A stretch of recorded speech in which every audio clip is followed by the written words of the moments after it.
Battlefield, the series known for its epic massive scale battles. Battlefield 6 is the latest entry to the franchise, and I'm here to bring you this no sugar-coated, spoiler-free review after really giving it a serious playthrough for the past month. So stick around to see if this game is worth dropping $70 on, waiting for a sale, or skipping it entirely in this Battlefield 6 honest review.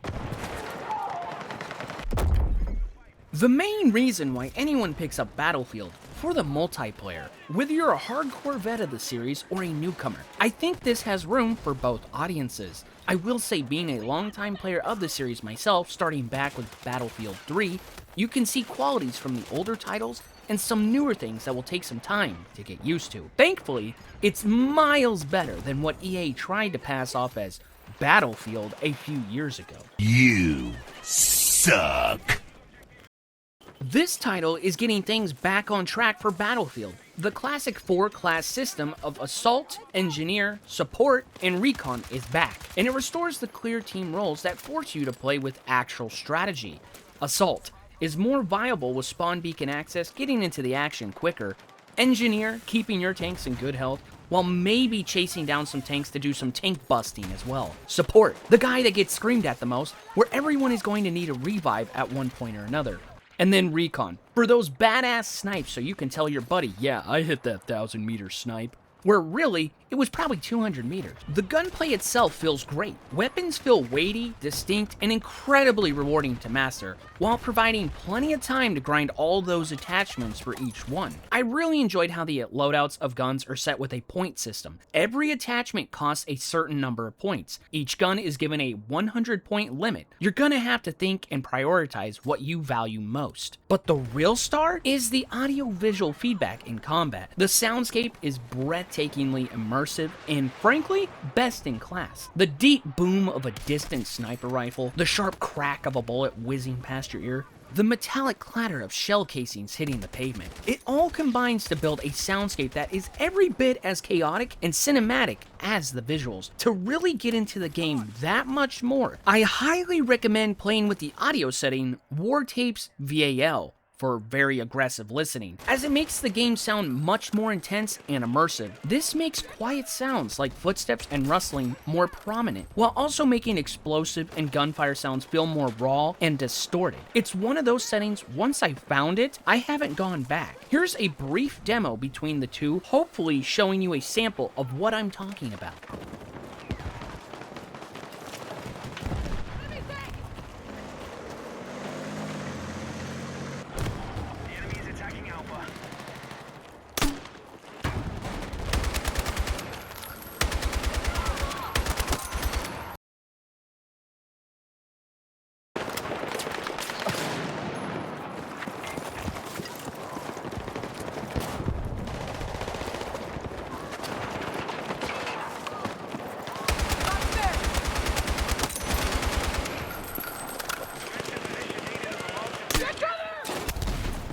The massive 64-player battles in modes like Conquest and Breakthrough are as spectacular as they've ever been. There is simply nothing else like fighting tooth and nail for control of an objective while tanks blast gaping holes in buildings right by you, and your squad desperately tries to fend off an enemy push. This is what creates those only in Battlefield moments that the franchise is famous for. The signature destructible environments return with even greater fidelity. And while it isn't a massive technological leap, watching a skyscraper crumble under your sustained fire and fundamentally altering the flow of a map just never gets old.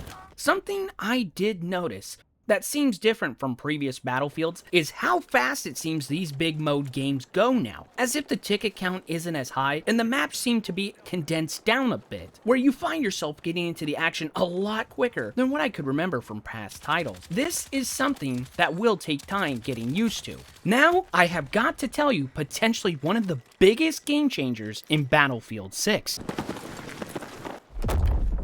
Battlefield Portal. This isn't just another game mode, it's a revolutionary community-driven sandbox that gives players creative freedom.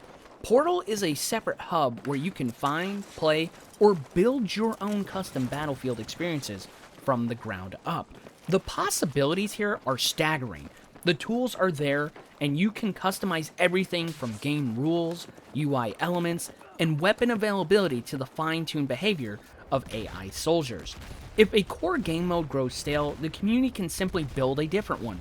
Crucially, you earn XP while playing in most Portal experiences, meaning your time is always rewarded.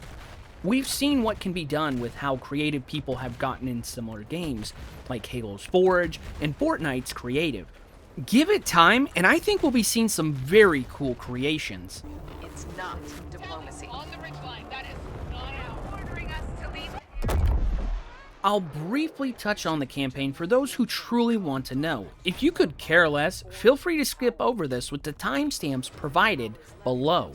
Alright, I can't lie. I was curious to see what EA had in mind for a Battlefield story, where I admit, in the past, I was guilty of only playing multiplayer, never touching the campaigns. This was my first Battlefield story experience. Battlefield 6 campaign is best put as forgettable. They used a plot that has been beaten to a pulp. An elite squad takes on a relentlessly growing powerful private army corporation. Honestly, aside from more vehicle play, I couldn't truly tell you the difference between this and a Call of Duty campaign, and not having any iconic franchise-long characters like a Captain Price or Frank Woods. I'll be curious to see if more news surfaces later on this, but with how the story is very hollow and at times all over the place, it makes me wonder if this was a rushed replacement to get a story in there for something else entirely that was originally planned. Now, time to revisit the big question. Is Battlefield 6 worth dropping $70 on, waiting for a sale, or skipping it entirely?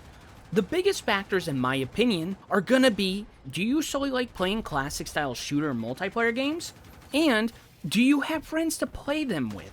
Because those are the major factors that'll make or break you getting this game when you do, if you do. I put in a lot of time in the past month of really deep diving this, and I would say it was at its most enjoyable when I had friends to kick back and chill with. Not saying it can't be fun playing solo, but Battlefield is all about having a squad and teamwork. Having your friends with you makes that difference. Another point to make is the great thing about Battlefield games is they don't typically pull a Call of Duty on you where you have to hurry up and play it before the good new fun wears off, before hype of the next annual drop of the franchise comes out. I do like what I'm seeing already on the content drops that have released and what Battlefield Studios has revealed to come with a roadmap of sorts. With this game having dropped in early October, who knows? Maybe we'll see it get small sale discounts starting as early as Christmas time, if you're waiting for that $70 price tag to drop a bit. At the end of the day, this is just my honest take after playing it for a solid month. I don't get a review copy early, and I try to tell it as is so you can get the fullest picture as possible. Hopefully, this will help you with your decision. If you've been enjoying the game, or if this review has you on the fence, let me know your thoughts down in the comments. What's been your favorite only in Battlefield moments so far? And don't forget to subscribe for more Honest Take reviews. But most importantly, remember to take care of yourself. Have a great day, and I'll catch you in the next video.